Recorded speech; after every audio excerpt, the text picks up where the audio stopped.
Hii ni habari za Umoja wa Mataifa kutoka New York City. Tuliokuandalia hii leo kutoka Umoja wa Mataifa, ikiwa leo ni siku ya kimataifa ya walinda amani, tunamulika walioshinda tuzo kwa kulinda amani na wanaojifunza lugha ya Kiswahili kusongesha amani. Kule kukomanda, mimi natumika kazi ya mai. Kazi ya mai? Kila siku mimi leta mai mama asu. Jina yangu Fajar. Tunatoka Mie, Indonesia. Leo katika Jifunze Kiswahili tutabisha hodi Tanzania, Baraza la Kiswahili la Taifa BAKITA. Karibu. Ni Alhamisi ya tarehe 29 ya mwezi Mei mwaka 2025, siku ya kimataifa ya walinda amani, na mwenyeji wako ni mimi Arnold Kayanda kutoka hapa makao makuu ya Umoja wa Mataifa, New York, Marekani. Leo tutakuwa na mada kwa kina ikimulika siku hiyo ya walinda amani, lakini kwanza na muhtasari ukiwasilishwa na Assumpta Masoi. Asante Arnold. Naanzia hapa makao makuu ya Umoja wa Mataifa. Leo ni siku ya kimataifa ya walinda amani wa Umoja wa Mataifa, ambayo mwaka huu inajikita na maudhui ya mustakabali wa ulinzi wa amani. Katika ujumbe wake wa siku hii, Katibu Mkuu wa Umoja wa Mataifa Antonio Guterres amesema walinda amani wa Umoja wa Mataifa wako katika changamoto kubwa. Today, peacekeepers face increasing. Leo hii walinda amani wanakabiliwa na hali zinazozidi kuwa ngumu katika dunia inayozidi kuwa na changamoto, ikiwemo kugawanyika na kutofautiana kwa mitazamo duniani inazidi kuongezeka. Operesheni za ulinzi wa amani zinakabiliwa na hatari zaidi kutokana na wingi wa vitisho kama vile ugaidi, na walinda amani kulengwa kwa makusudi kupitia taarifa potofu zenye madhara makubwa na changamoto zinazovuka mipaka, kuanzia janga la mabadiliko ya tabia nchi hadi uhalifu wa kimataifa. And challenges that transcend borders, from the climate crisis to transnational crime. Ameitaka dunia kushikamana na kuhakikisha kwamba ulinzi wa amani unaohitajika sasa kuliko wakati mwingine wowote unakuwa wenye tija. Tukisalia na siku hii, leo pia kikosi cha 11 cha Tanzania kinachohudumu chini ya mpango wa Umoja wa Mataifa kulinda amani nchini Jamhuri ya Kidemokrasia ya Kongo DRC, MONUSCO, kimeungana na walinda amani wengine kuadhimisha siku ya kimataifa ya walinda amani wa Umoja wa Mataifa. Maadhimisho haya yamefanyika mavivi yakiongozwa na Brigedia Jenerali Diamond Meshak Madie, mnadhimu mkuu wa vikosi vya MONUSCO.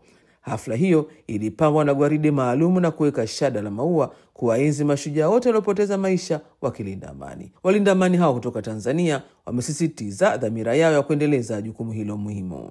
Na shirika la Umoja Mataifa la mazingira UNEP limezindua mpango mpya wa dola milioni 15 kusaidia uwekezaji endelevu katika bonde la Kongo, moja ya mifumo muhimu zaidi ya ekolojia duniani. Mpango huu unalenga kufungua fursa za biashara rafiki kwa mazingira kwa wajasiriamali wadogo na wakati katika sekta za kijani. Msitu wa mvua wa bonde la Kongo ni moja ya vyanzo vikubwa vya kaboni duniani na ni makazi ya watu zaidi milioni 75, wakiwemo jamii za asili. Mwisho wa muktasari wa habari. Kwako Arnold. Asante sana Assumpta Masoi kwa kutuletea muktasari wa habari. Hapo baadaye utasikia maana ya neno mishe mishe katika Jifunze Kiswahili. Salia papo hapo tafadhali. Ni habari za Umoja wa Mataifa kutoka hapa Marekani kupitia katika chaneli yetu ya YouTube Habari za UN, na pia katika televisheni wa shirika, na vile vile unaweza kutembelea wavuti wetu ambao ni news.un.org/sw kwa taarifa na makala. Mimi ni Arnold Kayanda. Tunasonga mbele na sasa ni wasaa wa mada kwa kina. Kama ulivyosikia kwenye muktasari wetu, leo ni siku ya kimataifa ya walinda amani, kilenga kutazama mustakabali wa ulinzi wa amani katika dunia iliyogubikwa na changamoto lukuki. Ingawa hivyo, tumeona ni vema kumulika yale ambayo tayari wanayofanya mashinani, hadi wengine kupatiwa tuzo na wengine kujifunza lugha zisizo za kwao, alimradi kufanikisha jukumu la ulinzi wa amani. Kwa kina basi kusikia tulichokuandalia na mpisha Flora Nducha. Asante Arnold. Mbali ya hotuba, siku hii huambatana na shughuli mbalimbali, lakini naanza na tuzo ya mchechemuzi wa kijeshi wa masuala ya kijinsia mwaka huu iliyokabidhiwa leo hapa makao makuu ya Umoja wa Mataifa. Safari hii imetambua mchango wa Sharon Mwensote Sim kutoka Ghana, ambaye ni mshauri wa kijeshi kuhusu masuala ya kijinsia katika kikosi cha mpito cha Umoja wa Mataifa ABA kijulikanacho kama UNISFA. Anafafanua anachokifanya huko ambacho kimechangia kupokea tuzo ya leo. I have conducted trainings to all the military personnel Nimeendesha mafunzo kwa askari wote wa kijeshi walioko UNISFA kuhusu ujumuishaji wa masuala ya kijinsia katika operesheni za ulinzi wa amani. Pia nina mahusiano na jamii, wanawake na watoto na hata wanaume wa jamii hiyo, ambapo tulikuwa na timu ya wahudumu wa afya walioungana nasi kutoa elimu kuhusu athari za mila hatarishi kama vile ukeketaji wa wanawake na ndoa za mapema. Ninafanya kazi pia na jamii kupitia kitengo cha jinsia cha polisi wa Umoja wa Mataifa UNPOL, pamoja na mshauri wa UNPOL kuhusu ukeketaji na ukatili wa kijinsia. Through the UNPOL Gender Cell and the UNPOL Sexual and Gender-Based Violence Advisor. Tangu alipotumwa huko mwaka 2024, Sim amewajengea uwezo wanajamii na kuhakikisha sauti za wanawake zinasikika. Pia ametoa mafunzo kwa zaidi ya askari wa kijeshi 1500 katika masuala ya jinsia. Mwingine alienziwa leo ni afisa wa polisi Zainabu Mbalu Jibla kutoka Sierra Leone, ambaye ametangazwa kuwa afisa mwanamke wa polisi wa mwaka kwa kazi yake UNISFA. Anakotoka Sierra Leone alishuhudia vita vya wenyewe kwa wenyewe vilivyoambatana na ukatili mkubwa wa kijinsia, ndipo akaamua kujitolea kusaidia wengine. Anatueleza safari yake iliyomfikisha kupata tuzo hii. I was deployed in UNISFA in April 20. Nilitumwa UNISFA mwezi Aprili mwaka 2023 kama afisa wa masuala ya kijinsia katika kituo cha timu ya Tagalei. Moja ya majukumu yangu ni kushirikiana na wanawake kuhusu masuala ya ukatili wa kijinsia na wa kingono SGBV. Sexual and gender-based violence and conflict-related sexual violence. Na ukatili wa kingono unaohusiana na migogoro CRSV. Mkutano wangu wa kwanza na watu wa eneo hilo ulikuwa wa kuhuzunisha sana. Niliona watoto wakizurura mitaani bila mwelekeo. Nilijua lazima nifanye jambo. Niliporudi Tagalei kwa mara nyingine, nilishuhudia kijiji kikiwa kitupu. Watoto wengi hawakuwepo. Nilipouliza, niliambiwa wote walikuwa BA wakienda shule. Na hilo ni mojawapo ya mafanikio yangu makubwa katika UNISFA. One of my highlights in UNISFA. Timu yake ilianzisha mpango wa shule kwa watoto kwa kutumia mbinu kama vile vielelezo na sanaa za maonesho, hatua iliyoleta tija kubwa kwa jamii hiyo.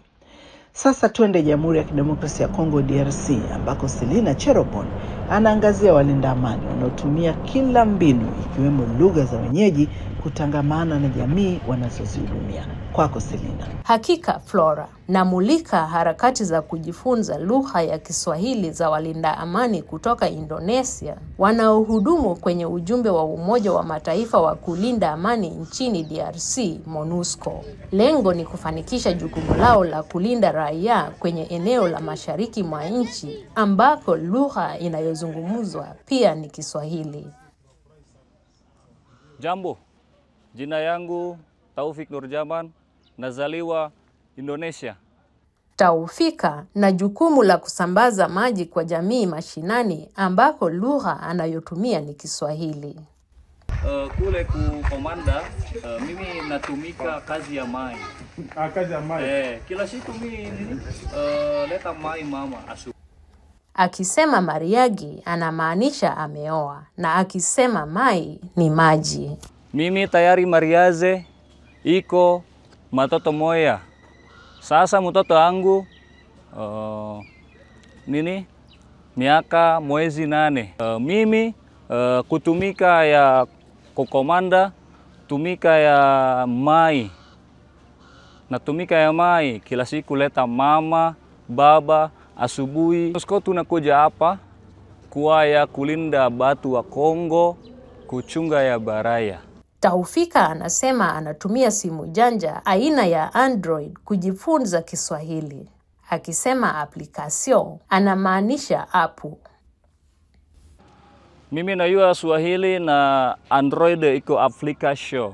Application Swahili Indonesia. Mi andika ya Android kila siku, mi soma kila siku, leta yua mama ile Swahili mzuri hapana, mama ya baba leta yua mie ile mimi correction, mama banasema apa, correction lugha yangu leta yua ya mzuri. Affection mimi furahi na yua Swahili, mimi penda Kongo sana. Hapa pana iko hali hapa pana mzuri. Tunakutana na mwingine na anajitambulisha. Habari ya asubuhi. Jina yangu Fajar. Unatoka Mie, Indonesia. Niko mtoto yangu ya Indonesia. Mimi nasema hivi, MONUSCO iko mzuri sana. Ya Sibote, ya hapa Kongo yote. Ya Sibote napenda MONUSCO, nasema napenda sana MONUSCO. MONUSCO iko mzuri sana. Fajar ni mkalimani wa kamanda wa kikosi cha Indonesia ndani ya MONUSCO na amejifunza Kiswahili kupitia wanajamii. Mie kufundisha Swahili kila siku. Mimi nauliza ya mama kuya, mimi nasema we hapa nini? Mimi nakufundisha moja. Mama nasema mie mzuri, kesho mimi sahau, mimi naiwa kesho, mimi sahau, mimi naiwa polepole, mimi tayari naiwa Swahili. Hapa mama yako. Mama yako sawa Hapa ito. Shukran sana Flora Nducha na Selina Cherobon kwa mada hiyo kwa kina, na heko walinda amani kwa kufanya dunia kuwa pahala salama hata kwa wale walio kwenye tabu. Na sasa ni wasaa kujifunza lugha ya Kiswahili. Mtaalamu wetu leo ni Oni Sigala. Mhariri huyu mwandamizi wa Baraza la Kiswahili la Taifa nchini Tanzania BAKITA anafafanua maana ya neno mishe. Kuna misemo, kuna simo mbalimbali ambazo wakati mwingine zinakidhi maana halisi ya jambo fulani. Kwa mfano, neno mishe. Ukiliangalia kuna wakati lilitumika kama simo, lakini mishe limesanifiwa na linakidhi maana halisi ya shughuli nyingi za hapa na pale, shughuli za chepeo, ambazo zinahusisha pilika, heka na kadhalika. Hizo ndio tunazoziita kwa Uswahili mishe.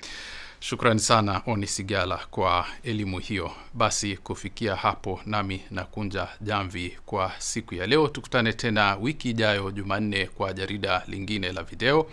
Na kwa upande wa kipindi cha redio ni kila siku, kwa hivyo kesho Ijumaa utapata habari za Umoja wa Mataifa. Hata hivyo kwa sasa unaweza kutazama habari na video nyingine kwenye channel yetu ya YouTube Habari za UN, na pia katika ukurasa wetu wa X tafuta @habari za UN. Kumbuka pia kupakua app yetu ya Habari za UN katika Play Store na App Store. Kwa niaba ya wote walioshiriki kukuletea jarida hili, mimi ni Arnold Kayanda na kutakia amani na kwaheri kutoka New York, Marekani.